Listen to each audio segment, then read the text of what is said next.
அவர்களே, நான் சொல்வதை கேளுங்கள். நீங்கள் தனித்து நின்னால் 12% தான் வரும். ஒன்றும் அதிகமாக ஜெயிக்க முடியாது. பழைய பார்ட்டியெல்லாம் பழைய இடத்துக்கு போயிடுவானுங்க. புது பார்ட்டி தான் இளைஞர்கள் தான் உங்ககிட்ட வருவாங்க. நீ ஒரே ஐடியா இருக்குது. நீ விஜயோட கான்டாக்ட் பண்ணிடு. 24 ஹவர்ஸ் விடியறதுக்குள்ள பண்ணிவிட்டு கூட்டணிக்கு வந்துரு.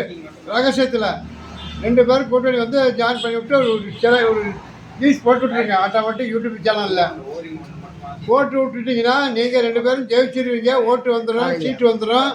2 பேரும் போனீங்கன்னா உங்களுக்கு கிட்டத்தட்ட 40% ஓட்டு வந்துடும். அதில் ஜெயிச்சிருவீங்க. ஜெயிச்சப்பாடு கூட்டணி வரும்போது அண்ணாமலை நம்ம ஜாயின் பண்ணிக்கிட்டு கூட்டணி அமைச்சிருவோம். மற்ற 2 கட்சியும் வெளியே தள்ளிட்டு நம்ம 3 பேரும் கூட்டணி அமைச்சிருவோம். விரைவில் இந்த பேசுறதெல்லாம் கெட்ட வார்த்தையெல்லாம் தள்ளிட்டு நல்ல வார்த்தையாக பேசிக்கொள்ளவும். இந்த வார்த்தையை நம்பி மக்களெல்லாம் இன்றைக்கி தேவைப்பட இருக்காங்க. உங்கள் வார்த்தைனால தான் உங்கள் கட்சி வளர மாட்டேங்குது. சாட்டை முருகங்கிற ஒரு ஆளை மட்டும் நீ வெளியே அனுப்பிட்டு சீக்கிரம். அவர்னால நம்மளை நொடியிலே கெட்டு போகுது, கட்சியும் கெட்டு போகுது, மக்களும் கெட்டு போகிறாங்க. அதனால் நீங்கள் உடனடியாக விடியறதுக்குள்ளே ரகசியம் ஒப்பந்தம் பண்ணிக்க விஜயோட. ஆட்டோமேட்டிக்கு நீங்கள் ஜெயிச்சிருங்க. யூடியூப் சேனல்லையும் ஃபேஸ்புக்லேயே போட்டு விட்டுருங்க. ஆளை வச்சு ஒரு வாய்ஸாக போட்டுட்ருக்க மாதிரி போட்டு ஜெயிச்சிருவீங்க.